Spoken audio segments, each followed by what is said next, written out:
a la duda. Un podcast de Judith Tiral. Tonight's program carries with it a word of caution. It deals with human depravity beyond comprehension and contains some explicit and frightening scenes. We do not recommend that it be viewed by adolescents. It is the story of Satan worship in your community and to what lengths those in it will go. This is Halloween. This is... No. Pensé que quedaría mejor, ¿sabes? Yo en mi mente me lo imaginaba como tenebroso, como This is Halloween, pero me ha dado vergüenza. He puesto cara de cringe. ¿Qué es el satanismo? ¿Por qué el número 666 es el número de la bestia? ¿Es verdad que sacrifican animales? ¿Hacen magia? ¿Hacen rituales? ¿Por qué los hacen? Todas estas preguntas me las contesta Miguel Pastor. Miguel es el presidente de la Asociación de Satanistas de España y además es licenciado en Ciencias de las Religiones y creo que no le queda nada. Le queda como 3 o 4 meses para estar doctorado. Y nada, escuchar a Miguel Pastor es un gusto, es una persona muy culta. Espero que os guste la entrevista tanto como a mí. Y recordaros que aquí están los mejores momentos, pero la entrevista entera de 1 hora y algo está en Podimo. Es 100% gratuito escucharlo. Solo hay que descargarse la aplicación. Os dejo el link abajo y listo. Muchas gracias y un besito. Satan worship and the interest in it seem to be growing by leaps and bounds. Hola, Miguel. Hola, ¿qué tal, Judith? La primera pregunta es, que yo creo que es la pregunta que va a tener todo el mundo, ¿qué es el satanismo? No tiene nada que ver con matar bebés y cabras, no, nada que ver. El satanismo, al contrario de lo que piensa mucha gente, no consiste en adorar a Satán, no es un cristianismo a la inversa, sino que consiste en intentar convertirte en tu propio Dios. En resumidas cuentas, puede decirse que es intentar llegar a la versión más libre, más empoderada, más libre de cualquier tipo de condicionante de ti mismo. ¿Por qué llamarse satanista entonces? Porque yo creo que la palabra Satán tiene connotaciones negativas para todo el mundo que se ha criado con el cristianismo, ¿no? La cuestión es que este estilo de vida o estos objetivos sí que los inspira, por lo menos para nosotros, la figura de Satán. Nosotros hacemos una reevaluación positiva que no es nueva para nada, es de hecho la misma que se hacía en el romanticismo. Entonces vemos a Satán como una especie de Prometeo judío-cristiano que, por lo que inspira, puede ayudar precisamente a alcanzar esta versión divinizada de ti mismo, ¿no? Para nosotros representa el espíritu crítico, la rebeldía, la búsqueda de conocimiento, la búsqueda de placer, la libertad en general. La figura de Satán, o sea, ¿quién es Satán? Muy buena pregunta y es por donde hay que empezar y yo en la tesis empiezo por ahí. Es una figura que en los textos, ya yéndote al Antiguo Testamento, no es estática. Va evolucionando desde una especie de funcionario divino que va simplemente tentando a la humanidad. Luego con el cristianismo sí empezó a convertirse más en la encarnación del mal. Luego esta visión se reformula ya a finales del siglo XVIII, principios del XIX, más como esta imagen de rebelde, del ángel caído, no tanto el diablito rojo que se dedica a pinchar a los que han sido malos en el infierno, ¿no? Un arquetipo del primer anarquista.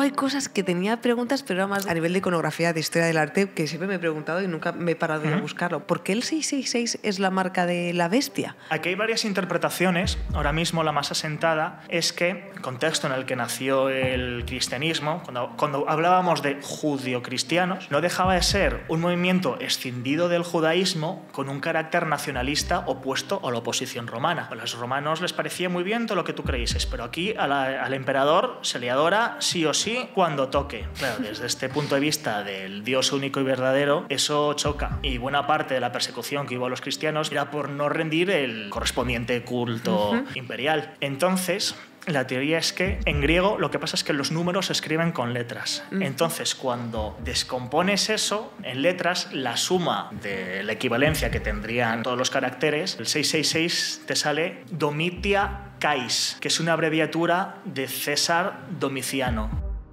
uno de los emperadores más cercanos a la época en la que se escribió el Apocalipsis, más o menos el año 90. Entonces, la bestia es el emperador, es un lenguaje encriptado para demonizar al culto imperial romano. Uy, es muy muy guay la respuesta. ¿Por qué traes la respuesta de todo? ¿Eres la Wikipedia? Pregunto. Porque me especialicé en cristianismo de los orígenes también, entonces lo he tratado. ¿En la Biblia? ¿Solo en la Biblia? Sin contar con cosas que aparecieron después, antes. ¿En la Biblia qué dice? La Biblia hay que ir con cuidado porque Satán en hebreo no deja de ser un nombre común. Significa adversario y se utiliza en contextos bélicos, políticos, judiciales.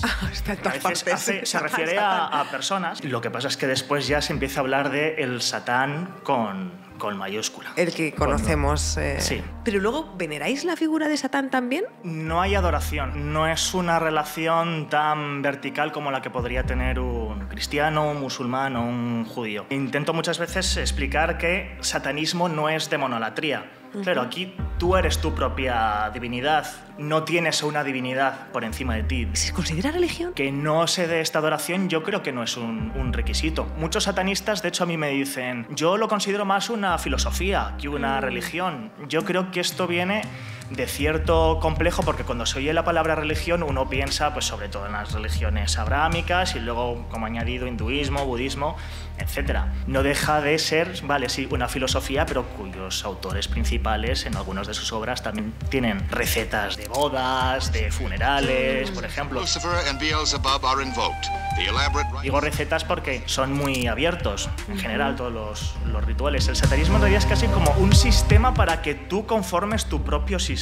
Para ti, entiendo que sí que es una religión. Yo lo reivindico y en la asociación de satanistas lo reivindicamos así también, que es una religión. Eso es una de las primeras cosas que me han despistado, ¿no? Porque yo entendía en tus entrevistas que lo considerabas religión, pero se llama asociación. Sí, porque en España no está registrado como religión. Construimos la asociación como un paso previo a ya dar el salto a convertirnos en entidad religiosa. Pero está reconocido como religión en Estados Unidos y en Suecia. ¿Qué te pide España para dar de alta una religión? Pues funciona de una forma bastante parecida en realidad a una asociación. Tú tienes que tener unos estatutos, una especie de junta directiva. En el caso del catolicismo, por ejemplo, sería la conferencia episcopal. Ajá. Y un régimen interno y que pues, los evaluadores que lean todo el texto que mandes pues le parezca que antropológicamente encaja con lo que puede considerarse una religión. Tienes que recoger una serie de fines, tienes que recoger una serie de creencias. Si según el satanismo no puede haber una persona que esté por encima de otra, sería ridículo pensar que hay un papa o que hay un... ¿no? O por ejemplo, tú eres el director, ¿no? Yo soy el presidente de la asociación. Pero tú no estás por encima de ninguno de ellos. Yo no... Lo que yo diga no va a misa. No, literalmente, claro. El satanismo, en términos generales, no tiene una figura como el Papa. Esto es muchísimo más horizontal. Nosotros, si nos inscribimos de esta forma, es principalmente porque necesitamos cumplir con esta serie de requisitos y después también llevar unas tareas de organización, gestionar un dinero para organizar una serie de actividades. He visto que tenéis vuestros propios mandamientos, ¿no? Son 11, ¿no? ¿Tú qué opinas? Los de la iglesia de Satán. Están entiendo. Bastante bien. A grandes rasgos, sí que si tuviese la lista delante, pues a lo mejor le sacaría algún matiz o alguna crítica a alguno, pero por lo general sí estoy bastante de acuerdo.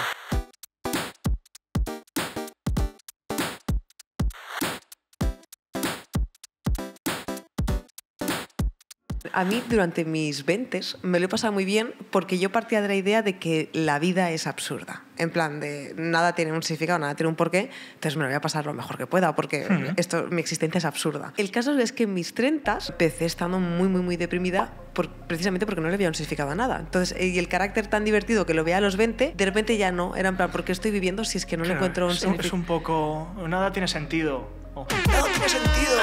Es la actitud y cómo quieras aprovechar este hecho. Esto te quería preguntar, entonces, ¿cómo lo estás viviendo tú? Porque creo que más o menos tenemos el mismo pensamiento de que esto es ridículo. Es gracioso, está divertido, pero es ridículo. Pues... No sé, perdón, porque sé que hay gente que cuando hablo de esto le da ansiedad. No, nada tiene sentido. Voy a intentar darle yo un sentido.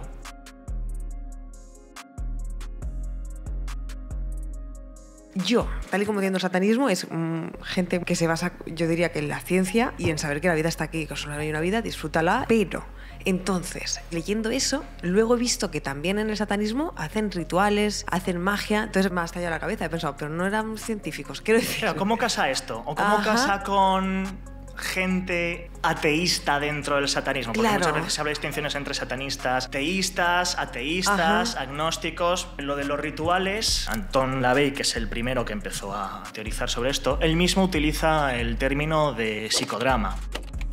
Lo más habitual dentro de la magia satánica es encontrarse aproximaciones psicológicas a todo lo que tiene que ver con los rituales y el ocultismo. Casi todas las corrientes mágicas, o buena parte de ellas, claro, después de la Ilustración, ¿qué sentido tiene agarrarse a estas cosas cuando ya ha avanzado pues, las ideas ilustradas, agarrarse a enfoques más científicos? Estas corrientes han sobrevivido por estos nuevos enfoques y el satanismo no es una excepción. En realidad, la magia, el esoterismo, el ocultismo empieza a estar bastante secularizado y bastante psicologizado ya desde el siglo XIX. Y no deja de ser también una forma de generar también una adrenalina, una potencia emocional, toda esa energía emocional, psicológica, como la quieras llamar, la mandas a tu inconsciente a través de un acto teatralizado, a través del psicodrama, para conseguir cambiar este chip dentro de tú mismo. Esta por lo menos mi interpretación. Entonces entiendo que para ti es un poco como, por ejemplo, cuando la gente que se echa las cartas del tarot y dice, no, esto es más como, al final es un ejercicio que te hace a ti trabajar sobre tus problemas y encontrar tus propias soluciones. Simplemente haces así, te ayuda, pues es un ejercicio psicológico, ¿no?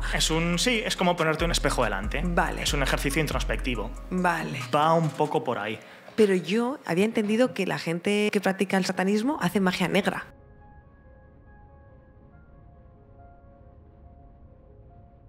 Eso no deja de ser una... Sí, a ver, puedes llamarlo magia negra. Durante el máster de religiones, de hecho, teníamos una asignatura de magia. O sea, magia, ritos y creas. ¡Qué guay! Yo me he ido creando mi propio Hogwarts casi con mis estudios, pero desde perspectivas científicas. Aquí, pues, era principalmente una perspectiva histórica y filológica. Y una de las cosas que nos decían es que, claro, no hay, en realidad, formas objetivas de categorizar qué es magia blanca, magia negra, o qué es magia y qué es religión.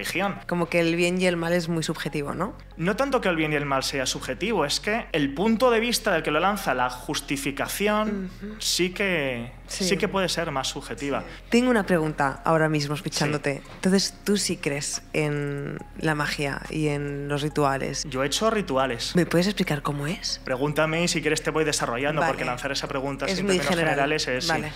Imaginemos que has dicho que había de carácter individual o de carácter grupal, ¿no? Sí, la mayoría son individuales. Individuales. Primera pregunta, ¿se haría en casa el ritual? ¿O puedes tienes que irte a algún sitio? Puedes hacerlo en casa perfectamente, puedes hacerlo en un bosque. Conozco gente que para rituales grupales incluso ha llegado a hacerlo en alguna discoteca aquí en Barcelona o alquilado alguna mazmorra BDSM.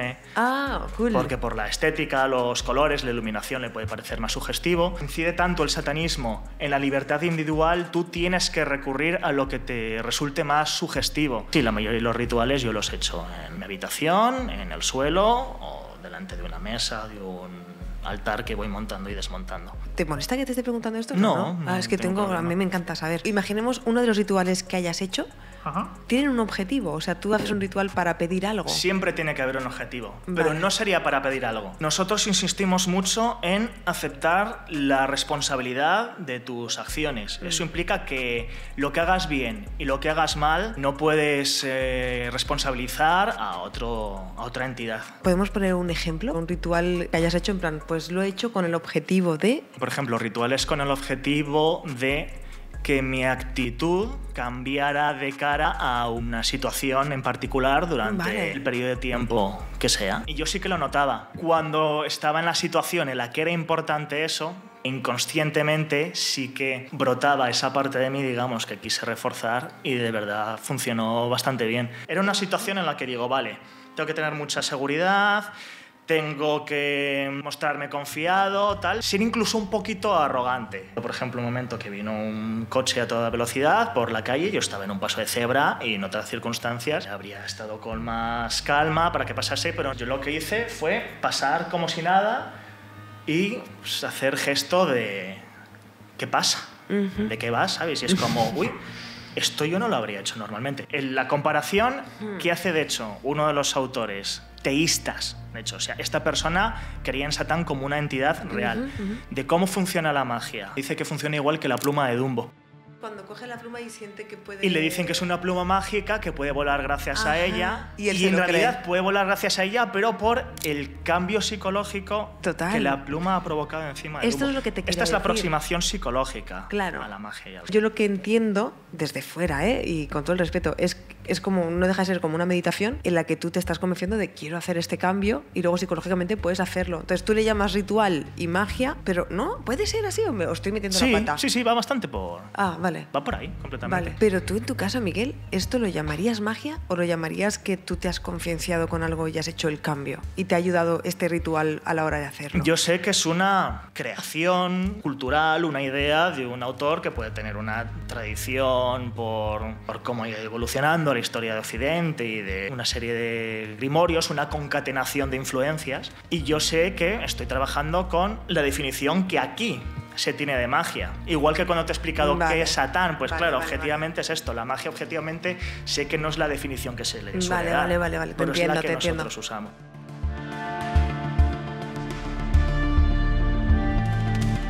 Si yo, por ejemplo, me quiero casar a través del satanismo, una vez esté declarado religión en España, ¿se podría? Sí, perfectamente. Bueno, tú a día de hoy, de hecho, también podrías tener una boda legalmente aconfesional, pero estéticamente todo lo satánica que tú quieras.